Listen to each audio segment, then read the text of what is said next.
Hello, അസ്സലാമു അലൈക്കും വറഹ്മത്തുള്ള. കൈഫൽ ഹാൽ? എല്ലാവർക്കും സുഖമല്ലേ? Welcome back to my channel. Let's learn together. ഇന്ന് നമ്മൾ കഴിഞ്ഞ ക്ലാസ്സിൽ പഠിച്ച അന ഖിത്തുൻ എന്ന പാഠത്തിൻ്റെ ബാക്കി ഭാഗമാണ് പഠിക്കാൻ പോകുന്നത്. ടെക്സ്റ്റ് ബുക്കിലെ ബാക്കി ഭാഗവും പിന്നെ വർക്ക് ബുക്കിലെ ആക്ടിവിറ്റീസുമാണ് ഇന്ന് നമ്മൾ നോക്കാൻ പോകുന്നത്. കഴിഞ്ഞ ക്ലാസ്സിൽ നമ്മൾ എന്തായിരുന്നു പഠിച്ചത്? ഹമാമത്തിൻ്റെ ഫ്രണ്ടായ ഖിത്തിന് ഹമാമത്തിൻ്റെ ബാക്കി ഫ്രണ്ട്സിനെ പരിചയപ്പെടുത്തി കൊടുക്കുകയാണ്. പ്രാവ് പൂച്ചയ്ക്ക് അവൻ്റെ ബാക്കി കൂട്ടുകാരെ പരിചയപ്പെടുത്തി കൊടുക്കുകയാണ്. ആരെയൊക്കെ പരിചയപ്പെടുത്തി കൊടുത്തു? ദീഖുൻ, ദജാജത്തുൻ, പിന്നെ ബത്വത്തുൻ, ബബഗാഉൻ, ബഖറത്തുൻ, കബിഷുൻ, ളിഫ്ദഉൻ. ഇത്രയും ആളുകളെ പരിചയപ്പെടുത്തി കൊടുത്തിട്ടുണ്ട്. അവരെല്ലാവരും ആരാണെന്ന് നിങ്ങൾ ഓർക്കുന്നില്ലേ? ഇനി നമ്മൾ കഴിഞ്ഞ ക്ലാസ്സിൽ അവസാനം പറഞ്ഞു വെച്ച ഭാഗമാണിത്. ലോദ് എന്ന അക്ഷരങ്ങളെല്ലാവരും യോജിപ്പിച്ചില്ലേ? അങ്ങനെ ഖിത്ത് കുറേ പേരെ പരിചയപ്പെട്ടുകൊണ്ട് തിരിച്ചു വരികയായിരുന്നു. അങ്ങനെ അവരെവിടെയായിരുന്നു അവസാനം നിന്നത്? ബിർക്കത്തിന് അടുത്താണല്ലേ? ബിർക്കത്ത് എന്താണ്? കുളം. കുളത്തിനടുത്താണ് അവർ രണ്ടുപേരും നിന്നത്. കുളത്തിനടുത്ത് അവർ ആരൊക്കെ പരിചയപ്പെട്ടു? ലഫ്ദഉൻ തവള, ബത്വത്തുൻ ഡക്ക്, താറാവിനെയും തവളയെയുമാണ് ബിർക്കത്തിനടുത്ത് വെച്ച് അവർ പരിചയപ്പെട്ടത്. പൂച്ച നേരെ ബിർക്കത്തിലേക്ക് നോക്കി നിന്നിട്ട് എന്താണ് പറയുന്നത്? സമക്കുൻ സമക്കുൻ. സമക്കുൻ എന്തായിരുന്നു? കഴിഞ്ഞ ക്ലാസ്സിൽ നമ്മൾ പഠിച്ചതല്ലേ? സമക്കുൻ ഫിഷ്. സമക്കുൻ എന്ന് വെച്ചാൽ ഫിഷാണ്. പൂച്ച ഇതേ കുളത്തിലേക്ക് നോക്കിയിരുന്നിട്ട് പറയുകയാണ് സമക്കുൻ സമക്കുൻ. കഴിഞ്ഞ ക്ലാസ്സിൽ സൂസും ഖിത്തും തമ്മിൽ അടിയുണ്ടാക്കിയത് തന്നെ എന്തിൻ്റെ പേരിലായിരുന്നു? സമക്കിൻ്റെ പേരിലായിരുന്നു അല്ലേ? രണ്ടാമത്തെ പാഠം നമ്മൾ അതായിരുന്നു പഠിച്ചത്. സമക്കി സമക്കി എന്ന് പറഞ്ഞ് രണ്ടുപേരും അടിയുണ്ടാക്കിയില്ലേ? അതേപോലെ ബിർക്കത്തിലും സമക്കിനെ കണ്ടപ്പോൾ പൂച്ചയ്ക്ക് പെട്ടെന്ന് ഓർമ്മ വന്നു. പൂച്ച അതാ സമക്കിനെ നോക്കി പറയുകയാണ് സമക്കുൻ സമക്കുൻ. അന്നേരം ഹമാമത്ത് എന്താണ് ചോദിക്കുന്നത്? പ്രാവ് ചോദിക്കുകയാണ് കം. കം എന്ന് വെച്ചാൽ എത്ര. എത്ര ഉണ്ടെന്നാണ് പ്രാവ് ചോദിക്കുന്നത്. നിങ്ങളൊന്ന് എണ്ണി നോക്കിയിട്ട് പറഞ്ഞേ, എത്ര സമക്കിനെ നിങ്ങൾ കാണുന്നുണ്ട് ബിർക്കത്തില്? 3 എണ്ണം ഉണ്ടല്ലേ? 2 എണ്ണം വലത്തോട്ടും 1 ഇടത്തോട്ടുമാണ് പോകുന്നത്. ഇനി നിങ്ങൾ ഇതൊന്ന് നോക്കിയിട്ട് പറഞ്ഞേ, ഒന്നിന് നമ്മൾ എന്താണ് അറബിയിൽ പറയുക? വാഹിദുൻ. സമക്കുൻ വാഹിദുൻ. ഇനി രണ്ടാമത്തതിന് എന്താണ് പറയുക? 2 എണ്ണം ഉണ്ടെങ്കിൽ നമ്മൾ എന്ത് പറയും? ഇസ്നാനി. 3 എണ്ണം ഉണ്ടെങ്കിലോ? സലാസത്തുൻ. 1 വാഹിദുൻ, 2 ഇസ്നാനി, 3 സലാസത്തുൻ. ഇനി നിങ്ങളൊന്ന് എൻ്റെ കൂടെ പറഞ്ഞേ, വാഹിദുൻ 1, ഇസ്നാനി 2, സലാസത്തുൻ 3. എല്ലാവരും ഫിഷ് എത്ര എണ്ണം ഉണ്ടെന്ന് എണ്ണി നോക്കിയിട്ട് പറയണം. നമ്മൾ മലയാളത്തിൽ 1, 2, 3 എന്ന് പറയാറില്ലേ? അതേപോലെ തന്നെയാണ് അറബിയിലും പറയുക. അറബിയിൽ എന്താണ് പറയുന്നത്? നമ്മളിപ്പോൾ പഠിച്ചതാണ്. 1 വാഹിദുൻ, 2 ഇസ്നാനി, 3 സലാസ. ഇനി എല്ലാവരും ഒന്ന് കയ്യിൽ എണ്ണി നോക്കിക്കേ, വാഹിദുൻ ഇസ്നാനി സലാസ എന്ന്. ഇവിടെ നമുക്ക് എന്താണ് ചെയ്യാനുള്ളത്? നുലൗവിനു വനസ്വിലു. അവിടെ കൊടുത്ത നമ്പേഴ്സിന് നമ്മൾ കളറും കൊടുക്കണം. തൊട്ടിപ്പുറത്തുള്ള കോഴിക്കുഞ്ഞുങ്ങൾ എത്ര എണ്ണം ഉണ്ടെന്ന് എണ്ണിയിട്ട് അവയ്ക്ക് യോജിച്ചതിന് നേരെ വരച്ചു കൊടുക്കണം. എങ്കിൽ നിങ്ങളൊന്ന് ആദ്യം എണ്ണി നോക്കിക്കേ. ഒന്നാമത്തെ ഭാഗത്ത് എത്ര സൂസിനെ കാണാനുണ്ട്? കോഴിക്കുഞ്ഞിന് നമ്മൾ എന്താണ് പഠിച്ചത്? സൂസുൻ. ഒന്നാമത്തെ ഭാഗത്ത് എത്ര എണ്ണമുണ്ട്? 3 സൂസുണ്ടല്ലേ? അപ്പം 3ന് നമ്മൾ എന്തായിരുന്നു പഠിച്ചത്? സലാസത്തുൻ. എങ്കിൽ 3 എങ്ങനെയാണ് അറബിയിൽ എഴുതുക? 3 എങ്ങനെയാണ് എഴുതുക? എല്ലാവരും ഒന്ന് തൊട്ട് കാണിച്ചേ. സംശയമുള്ളവർ കഴിഞ്ഞ ഭാഗത്തേക്കൊന്ന് പോയി നോക്കിക്കേ. കഴിഞ്ഞ പേജിലേക്ക് നോക്കിയിട്ട് പറഞ്ഞേ എന്താണ് പറയുക എന്ന്. ഇനി രണ്ടാമത്തേതിൽ എത്ര സൂസുണ്ട്? 1 ഉള്ളല്ലേ? അപ്പം ഇതിലേതാണ് 1? 1 കണ്ടുപിടിക്കാൻ പ്രയാസമില്ല. അതെ, നോക്കിക്കേ. ഒന്നേതാണ്? ആദ്യത്തേതാണല്ലേ. ഒന്ന് മാത്രം ഇതിൽ ഒട്ടും പ്രയാസമില്ലാത്തതാണ്. ഇനി മൂന്നാമത്തേതിൽ എത്ര കോഴിക്കുഞ്ഞിനെ കാണാനുണ്ട്? രണ്ടെണ്ണമാണല്ലേ. രണ്ട് സൂസനുണ്ട്. അപ്പം നിങ്ങളൊന്ന് ചിത്രത്തിൽ കാണിച്ച പോലെ രണ്ടിലേക്ക് വരച്ചു ചേർത്തേ. വാഹിദുൻ ഒന്ന്, ഇസ്നാനി രണ്ട്, സലാസ മൂന്ന്. ഇപ്പൊ കൂട്ടുകാരെല്ലാവരും 3 വരെ എണ്ണാൻ പഠിച്ചില്ലേ? ഇനി നിങ്ങളെല്ലാവരും നിങ്ങളുടെ കയ്യിലൊന്ന് എണ്ണി നോക്കണം. നിങ്ങൾക്ക് ചുറ്റും കാണുന്ന വസ്തുക്കൾ എത്ര എണ്ണം ഉണ്ടെന്ന് നോക്കിയിട്ടൊന്ന് അറബിയിൽ എണ്ണി പറഞ്ഞേ. ഇനി അടുത്തതായി നമുക്ക് എന്താണ് ചെയ്യാനുള്ളത്? നസുലു ബിമ യുനാസിബ്, യോജിച്ചതിന് നേരെ ചേർത്ത് വരയ്ക്കാനാണ്. ഇവിടെ ആദ്യത്തെ നീല കളറിലുള്ള ബോക്സിൽ എങ്ങനെയാണ് കൊടുത്തത്? അക്ഷരങ്ങളൊക്കെ ഒറ്റയ്ക്ക് വേറിട്ടാണല്ലേ കൊടുത്തത്. എന്നാൽ തൊട്ടിപ്പുറത്തുള്ള ലൈറ്റ് യെല്ലോ ബോക്സിൽ എങ്ങനെയാണ് കൊടുത്തത്? അതേ അക്ഷരങ്ങളെ കൂട്ടി എഴുതിക്കൊണ്ടാണ് കൊടുത്തത്. ഇത് നിങ്ങൾക്ക് സിമ്പിളായിട്ട് ചെയ്യാവുന്നതല്ലേ ഉള്ളൂ. ആദ്യം തന്നെ ബ്ലൂ ബോക്സിലുള്ള അക്ഷരങ്ങൾ ഏതാണെന്ന് ശ്രദ്ധിച്ചു നോക്കുക. എന്നിട്ട് അതുപോലെ മാച്ചിങ് ആയിട്ട് യെല്ലോ ബോക്സിൽ വരുന്ന വാക്കുകൾ ഏതൊക്കെയെന്ന് കണ്ടെത്തി നേരെ യോജിപ്പിച്ചു കൊടുക്കുക. ഇത് വളരെ ഈസി ആയിട്ട് ചെയ്യാവുന്നതേ ഉള്ളൂ. ആദ്യത്തെ വാക്ക് എന്താണ്? ബ ദ അ, ബദ അ. ഇനി രണ്ടാമത്തേതോ? റ ഖ സ റഖസ. 3 ദ റ സ ദറസ. 4 ഹ സ്വ ദ ഹസ്വദ. ഇപ്പം മാം വായിച്ചത് നോക്കിയിട്ട് അതിനനുസരിച്ച് യോജിപ്പിച്ചു കൊടുത്തേ. ഇനി അടുത്ത വാക്ക് എന്താണ്? ക ത ബ കതബ. അവസാനത്തെ വാക്കോ? ലോ റോ ബ ലോറോബ. ഇതുപോലെ നിങ്ങൾ എല്ലാ വാക്കും പരസ്പരം കൂട്ടി യോജിപ്പിക്കണം. ഇതിലാർക്കും സംശയമൊന്നുമില്ലല്ലോ. എല്ലാ അക്ഷരങ്ങളും നമ്മൾ ഇതുവരെ പഠിച്ചതാണ്.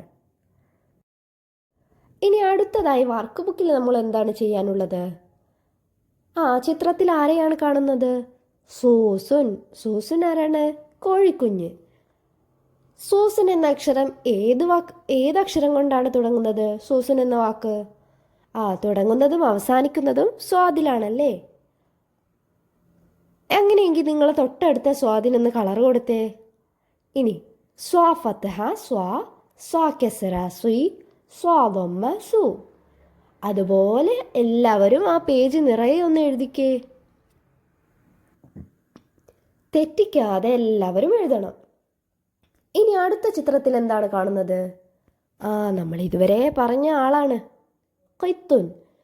ഖൈത്തുൻ എന്ന വാക്ക് ഏതക്ഷരം കൊണ്ടാണ് തുടങ്ങുന്നത്? ഖാഫ് കൊണ്ടാണല്ലേ. അപ്പം ഖാഫ് ഫത്ഹ ഖ, ഖാഫ് കെസറ ഖി, ഖാഫ് ലമ്മ ഖു. ഇനി ഖാഫ് ഫത്ഹ വെച്ചിട്ട് ആ വാക്കൊന്ന് വായിച്ചേ. ഖലമുൻ. ഖലമുൻ. ഇനി രണ്ടാമത്തേതോ? ഖ കെസറ ഖി, ഖിത്തുൻ.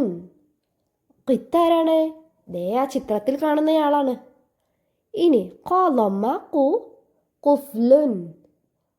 എല്ലാവരും ഒന്ന് വായിച്ചേ. ഖലമുൻ, ഖൈത്തുൻ, ഖുഫ്ലുൻ. ആ മേലെയുള്ള പൂച്ചയ്ക്ക് എല്ലാവരും അനുയോജ്യമായ കളർ നൽകണേ. ഇനി അതിന് തൊട്ടടുത്തുള്ളതിൽ എന്താണ് ചെയ്യാനുള്ളത്? 3 ബലൂണുകളിലായിട്ട് 3 വാക്കുണ്ട്. അതിന് നേരെ താഴത്തായിട്ട് ഖ ഫത്ഹ ഖ, ഖ കെസ്റ ഖി, ഖ ദമ്മ ഖു എന്നുണ്ട്. അപ്പം നിങ്ങൾ ഖ ഫത്ഹ വരുന്നതിലേക്കൊന്ന് വരച്ചു ചേർക്കണം. അതുപോലെ ഖ കെസ്റ വരുന്നതിലേക്ക് നേരെ വരയ്ക്കണം. ഏത് വാക്കിലാണോ ഖാഫ് കെസ്റ ഉള്ളത്. ഇനി ഖാഫ് ലമ്മ ഉള്ളത് ഏതാണ്?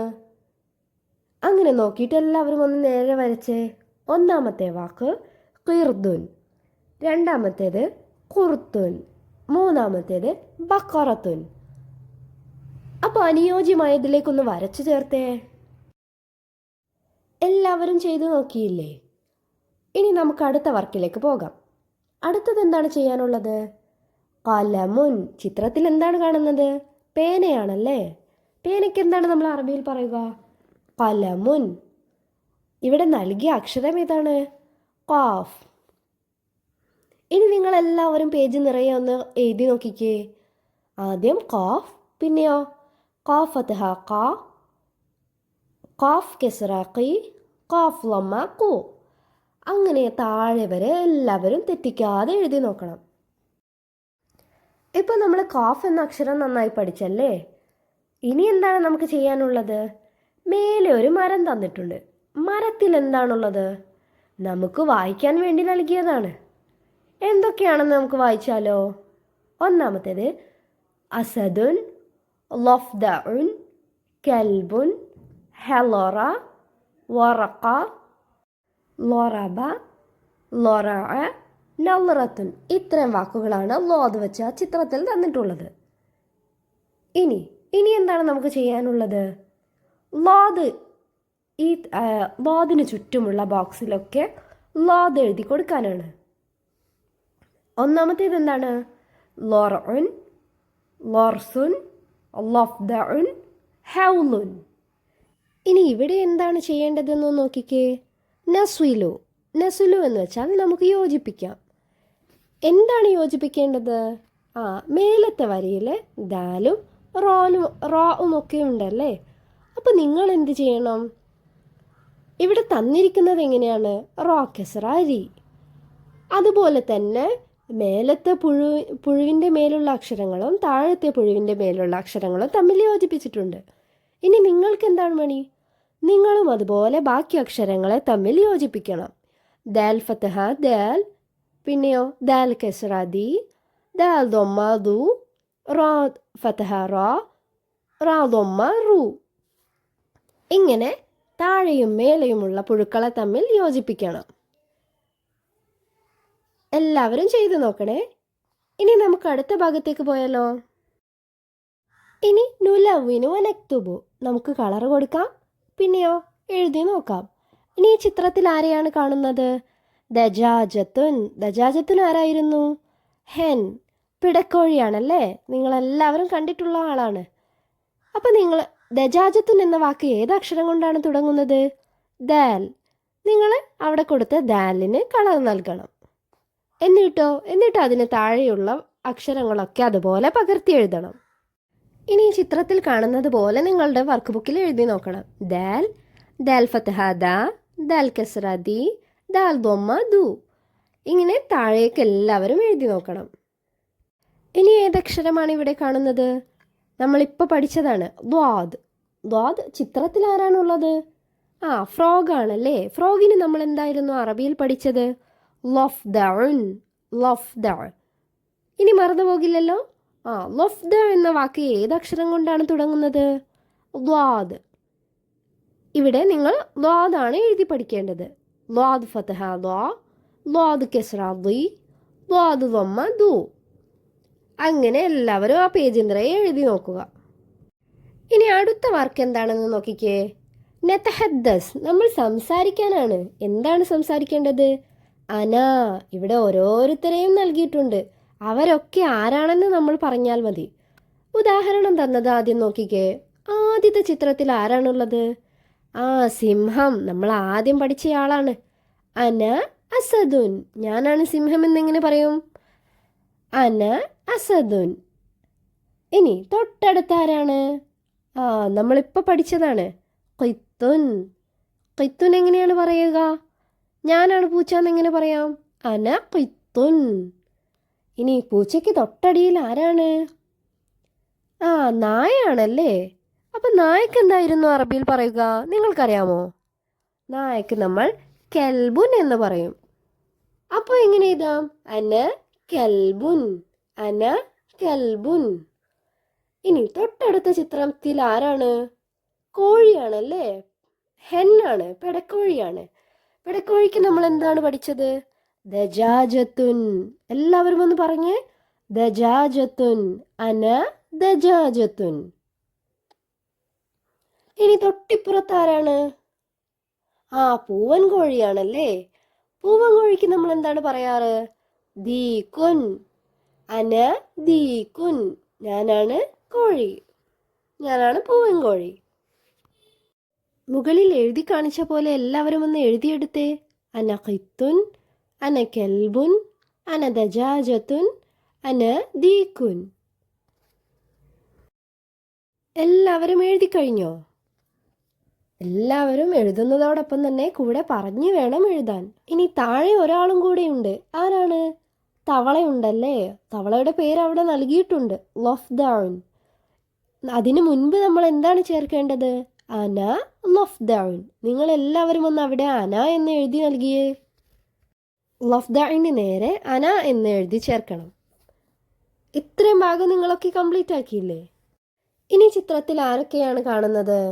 തത്തയുണ്ട്, പിന്നെയോ പശു, കോഴിക്കുഞ്ഞുണ്ട്, മീനുണ്ട്, പ്രാവുണ്ട്, പിന്നെ ആടും ഉണ്ടല്ലേ. ഇനി നമുക്ക് ഇവരുടെ എല്ലാവരുടെയും പേര് എഴുതി ചേർത്താലോ? കോഴിക്കുഞ്ഞിന് നമ്മൾ എന്തായിരുന്നു പഠിച്ചത്? സൂസുൻ എന്നാണല്ലേ. അപ്പോൾ എങ്ങനെ പറയാം? അന സൂസുൻ. ഇനി അടുത്തതാരാണ്? തത്തയാണല്ലേ. തത്തയെ നമുക്ക് എങ്ങനെ പറയാം? അന ബബഗാഉൻ. അന ബബഗാഉൻ. ഞാൻ തത്തയാണ്. I am a parrot. ഇനി അടുത്ത ചിത്രത്തിൽ ആരാണ്? പശുവാണല്ലേ. പശുവിന് നമ്മൾ എന്തായിരുന്നു പഠിച്ചത്?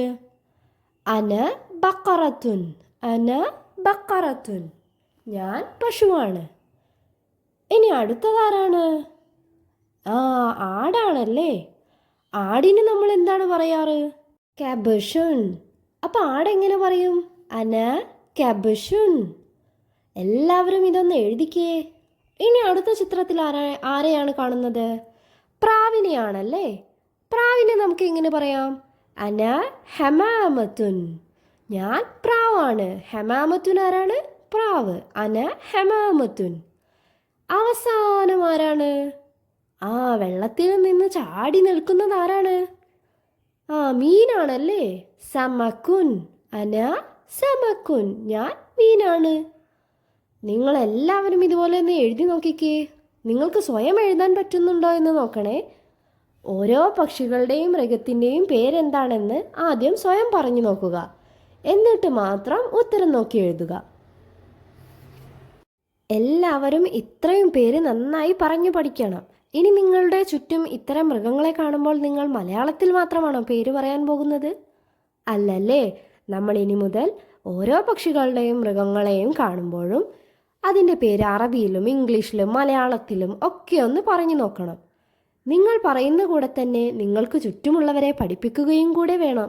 എല്ലാവരും എല്ലാത്തിൻ്റെയും അറബി പേരും കൂടെ പഠിക്കട്ടെ. നല്ലതല്ലേ? നമ്മൾ ഈ പഠിച്ച മൃഗങ്ങളും പക്ഷികളും ഒക്കെ നമ്മൾ സ്ഥിരമായി ചുറ്റും കാണുന്നവയാണ്. അപ്പോൾ ഇവരുടെ പേരൊക്കെ നമ്മൾ അവയെ കാണുമ്പോൾ തന്നെ അറബിയിൽ പറഞ്ഞു പഠിച്ചാൽ പിന്നെ എക്സാമിന് വേറെ പഠിക്കണോ? വേണ്ടല്ലേ. പിന്നെ എക്സാമിന് നമ്മൾ ബുദ്ധിമുട്ടേണ്ടതില്ല. നമുക്കെപ്പോഴും പറയാൻ പറ്റുന്ന രീതിയിൽ നമ്മൾ പഠിച്ചെടുത്തിട്ടുണ്ടാകും. ഇനി ഇവിടെ എന്താണ്? നുറക്കിബു. ഇവിടെ എന്താ നമുക്ക് ചെയ്യാനുള്ളത്? ഇവിടെ പൈപ്പിൽ നിന്ന് വെള്ളം വരാണല്ലേ. പക്ഷെ വെള്ളത്തുള്ളികളിൽ എന്താണ് എഴുതിയിട്ടുള്ളത്? അക്ഷരങ്ങളാണ്. ഈ അക്ഷരങ്ങൾ എന്തൊക്കെയാണെന്ന് നമ്മൾ താഴെ കുടത്തിൽ എഴുതി വെക്കണം. വെള്ളത്തുള്ളികൾ നിറങ്ങിയല്ലേ ഒരു കുടത്തിൽ വെള്ളം നിറയുക. അപ്പോൾ ഇവിടെ നമുക്ക് തന്നിരിക്കുന്ന വാക്കുകളെ വെള്ളത്തുള്ളികളായി കുഞ്ഞു കുഞ്ഞു കഷ്ണങ്ങളാക്കി മാറ്റിയതാണ്. ഇനി അവയെല്ലാം കൂടെ നമ്മൾ ആ കുടത്തിൽ ഒരുമിച്ച് കൂട്ടണം. എങ്കിൽ മാത്രമേ കുടം നിറയുകയുള്ളൂ. ആദ്യത്തെ ഉദാഹരണം നോക്കിക്കേ. അലിഫ് അംസ ഫത്ഹ അ സീൻ ഫത്ഹ സ ദാൽ. അപ്പോൾ എന്താണ് വായിക്കുക? നിങ്ങളൊന്ന് പറഞ്ഞേ. അസദുൻ. അതവിടെ തന്നിട്ടുണ്ടല്ലേ. ഇനി നമുക്ക് അടുത്തതായി നോക്കാം. അടുത്ത പൈപ്പിൽ നിന്ന് എന്താണ് വരുന്നത്? ദാൽ കസ്ര ദി യാ. അപ്പോൾ എന്താണ് വായിക്കുക? ദീകുൻ. അപ്പം രണ്ടാമത്തെ പൈപ്പിൽ നിന്ന് വന്നത് ആരാണ്? ദീകുൻ. ഇനി മൂന്നാമത്തെ പൈപ്പിൽ നിന്ന് ആരാണ് വരുന്നത്? മൂന്നാമത്തെ പൈപ്പിൽ നിന്ന് വെള്ളത്തുള്ളികളായി വരുന്നത് സീൻ ഫത്ഹ സ മീം ഫത്ഹ മ വീണ്ടും കാഫാണ്. അപ്പോൾ എങ്ങനെ വായിക്കാം? നിങ്ങളൊന്ന് വായിച്ചു തന്നേ. സമക്കുൻ. അങ്ങനെ 3 പൈപ്പിൽ നിന്നും 3 വാക്കുകളാണ് വന്നത്. അവ ഒന്ന് ഇതുപോലെ എഴുതി നോക്കിക്കേ. ദീകുൻ സമക്കുൻ. ഇപ്പം നിങ്ങൾക്ക് മനസ്സിലായില്ലേ? ഇതുപോലെ വേണം നമ്മൾ ഓരോ അക്ഷരങ്ങളും പഠിച്ചെടുത്ത് വാക്കുകളാക്കി മാറ്റാൻ. പല തുള്ളി പെരുവെള്ളം എന്നല്ലേ. കുഞ്ഞു കുഞ്ഞു തുള്ളികളാണ് ഓരോ കുടവും നിറയെ നമുക്ക് വെള്ളം തരുന്നത്. അതുപോലെ തന്നെയാണ് ഓരോ അക്ഷരങ്ങളും യോജിച്ച രീതിയിൽ ചേർത്ത് വെച്ചാൽ മാത്രമേ നല്ലൊരു വാക്ക് ലഭിക്കുകയുള്ളൂ. അതിന് നിങ്ങൾ നന്നായി ആദ്യം അക്ഷരങ്ങൾ പഠിക്കുകയും അവ വായിക്കാൻ ശ്രമിക്കുകയും വേണം. അതിന് നമ്മൾ ഇത്തരം ആക്ടിവിറ്റികൾ നിരന്തരമായി ചെയ്താൽ മാത്രം മതി.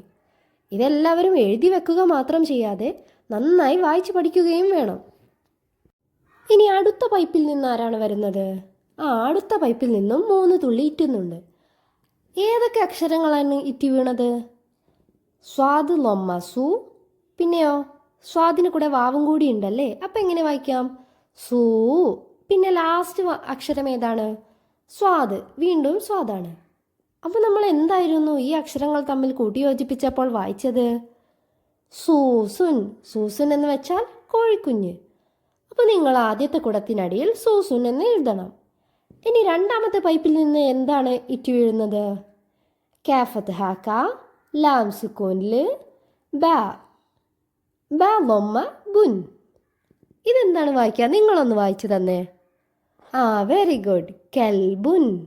കെൽബുൻ എന്നാണല്ലേ വായിക്കുക.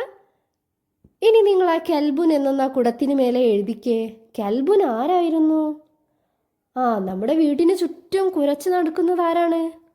കെൽബുൻ. ഡോഗാണല്ലേ. ഇനി അവസാനത്തെ കുടത്തിൽ നിന്ന് ഇറ്റി വീഴുന്നത് ആരാണ്? കാഫത്ത് ഹാക്ക, ബാസുക്കോൻബ്, ഷീൻ. അതാരാണ്? കെബുഷുൻ എന്ന് വെച്ചാൽ ആരാണ്? നിങ്ങളൊന്ന് എനിക്ക് പറഞ്ഞു തന്നേ. കെബുഷുൻ ആടാണല്ലേ. പെണ്ണാടാണോ ആണാടാണോ?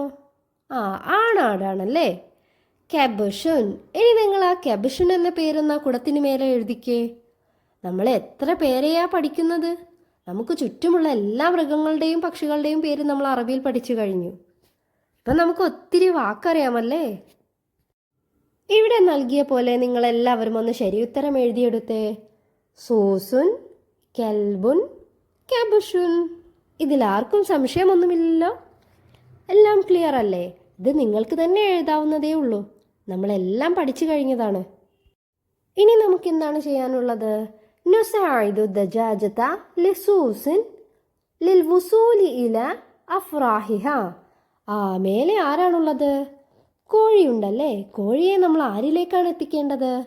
കോഴിക്കുഞ്ഞുങ്ങളിലേക്കാണ് എത്തിക്കേണ്ടത്. ഓരോ കോഴിക്ക് താഴെയും ഓരോ നമ്പേഴ്സ് നൽകിയിട്ടുണ്ട്. നിങ്ങൾ ആ നമ്പർ അനുസരിച്ച് വേണം കോഴിക്കുഞ്ഞുങ്ങളിലേക്ക് അവരുടെ അമ്മയെ എത്തിക്കാൻ. ഒന്നാമത്തെ ചിത്രത്തിന് താഴെ നൽകിയ നമ്പർ ഏതാണ്? വാഹിദുൻ. അപ്പോൾ ഈ താഴെ നൽകിയിരിക്കുന്ന ചിത്രങ്ങളിൽ നിന്ന് നിങ്ങളൊന്ന് നോക്കി കണ്ടെത്തിക്കേ. വാഹിദുൻ എന്ന് വെച്ചാൽ 1. 1 മാത്രമായി നിൽക്കുന്നത് ആരാണ്? ഒറ്റ കോഴിക്കുഞ്ഞുള്ളത് ഏത് ചിത്രത്തിലാണ്? മേലെ 1 എന്ന് നൽകിയതിന് നേരെ താഴെയുള്ള ഒരു കോഴിക്കുഞ്ഞിലേക്ക് നിങ്ങൾ വരച്ചു ചേർക്കണം. ഇനി രണ്ടാമത്തെ കോഴിയുടെ താഴെ നൽകിയത് എന്താണ്? ഇസ്നാനി. ഇസ്നാനി എന്ന് വെച്ചാൽ 2 അപ്പോൾ അവയെ എത്ര കോഴിക്കുഞ്ഞുങ്ങളിലേക്കാണ് എത്തിക്കേണ്ടത്? 2 കോഴിക്കുഞ്ഞുങ്ങളിലേക്ക്. ഇനി മൂന്നാമത്തെ ചിത്രത്തിന് താഴെ നൽകിയിരിക്കുന്ന നമ്പർ ഏതാണ്? സലാസത്തുൻ. സലാസത്തുൻ. എൻ്റെ കൂടെ വായിക്കണേ. സലാസത്തുൻ. സലാസത്തുൻ എന്ന് വെച്ചാൽ എത്രയാണ്? 3. താഴെ നോക്കിയിട്ടൊന്ന് 3 കോഴിക്കുഞ്ഞുങ്ങൾ എവിടെയാണ് നിൽക്കുന്നത് എന്ന് കണ്ടെത്തിക്കേ. എന്നിട്ട് മൂന്നാമത്തെ ചിത്രത്തെ 3 കോഴിക്കുഞ്ഞുങ്ങളിലേക്ക് നിങ്ങൾ വരച്ചു ചേർക്കണം. എല്ലാവരും ഒന്ന് സ്വയം ചെയ്തു നോക്കണേ. എന്നിട്ട് നിങ്ങളുടെ മാതാപിതാക്കൾക്കോ ടീച്ചേഴ്സിനോ കാണിച്ചു കൊടുക്കണം നിങ്ങൾ ചെയ്തത് ശരിയാണോ എന്നറിയാൻ. വാഹിദ് 1, ഇസ്നാൻ 2, സലാസത്തുൻ 3. ഇനി അടുത്തതായി എന്താണ് ചെയ്യാനുള്ളത്? നഉദ്ദു വനുലവ്വിനു. നമുക്ക് എണ്ണി നോക്കിയിട്ട് കളർ നൽകാം. നമുക്ക് എണ്ണി നോക്കാം, നമുക്ക് കളറും കൊടുക്കാം. അപ്പോൾ ആദ്യത്തെ ചിത്രത്തിൽ എന്താണ് കാണുന്നത്? സ്ട്രോബെറി ആണല്ലേ. നിങ്ങൾക്കെല്ലാവർക്കും സ്ട്രോബെറി ഇഷ്ടമാണോ? സ്ട്രോബെറി കഴിക്കാറുണ്ടോ? നല്ല ടേസ്റ്റ് ആണല്ലേ. സ്ട്രോബെറിയുടെ കളർ എന്താണ്? ഒരു കടും റോസാണല്ലേ. അപ്പോൾ നിങ്ങളെല്ലാവരും സ്ട്രോബെറിക്ക് കടും റോസ് നിറം നൽകണം. എന്നിട്ട് ഇവിടെ ചിത്രത്തിൽ എത്ര സ്ട്രോബെറി കാണുന്നുണ്ട്? 2 എണ്ണമാണല്ലേ. അതൊന്ന് എണ്ണി നോക്കിക്കേ. വാഹിദ്, ഇസ്നാൻ. രണ്ടാമത്തെ ചിത്രത്തിൽ ആരെയാണ് കാണുന്നത്? തേനീച്ചയാണല്ലേ. എത്ര തേനീച്ചകളുണ്ട് ഇവിടെ? 3 എണ്ണമുണ്ടല്ലേ. ഒന്ന് എണ്ണിയിട്ട് പറഞ്ഞേ. 3 എണ്ണമുണ്ടല്ലേ. 1, 2, 3. ഇനി നിങ്ങൾ ആ തേനീച്ചക്കൊക്കെ ഒന്ന് കളറ് നൽകിയേ. ഇനി അവസാന ചിത്രത്തിൽ ആരാണുള്ളത്? പൂമ്പാറ്റയാണല്ലേ. എത്ര പൂമ്പാറ്റയെ നിങ്ങൾ അവിടെ കാണുന്നുണ്ട്? ആ, ഒന്നേ ഉള്ളൂ. അപ്പോൾ നിങ്ങളൊന്ന് എണ്ണി നോക്കിക്കേ. ആദ്യം മുതലേ എണ്ണണം. വാഹിദ്, ഇസ്നാനി, സലാസ. വാഹിദുൻ 1, ഇസ്നാനി 2, സലാസത്തുൻ 3. ഇപ്പം നിങ്ങളെല്ലാവരും 3 വരെ കൃത്യമായി എണ്ണാൻ പഠിച്ചില്ലേ? ഇനി ആരും മറന്നു പോകരുത്, എപ്പോഴും എണ്ണി നോക്കണം. നിങ്ങളുടെ കൈവിരലിൽ ഒന്ന് എണ്ണി നോക്കിക്കേ. വാഹിദുൻ, ഇസ്നാനി, സലാസ. നമ്മൾ 3 വരെ കൃത്യമായി പഠിച്ചല്ലേ? ഇത്രയും ഭാഗങ്ങൾ എല്ലാവരും നന്നായി പഠിക്കണം. എന്തെങ്കിലും സംശയമുണ്ടെങ്കിൽ നിങ്ങൾക്ക് ചോദിക്കാവുന്നതാണ്. ഇന്ന് നമുക്ക് ഇത്രയും ഭാഗം മതി. എല്ലാവരും നന്നായി പഠിക്കുക. ബൈ, മഅസ്സലാമ.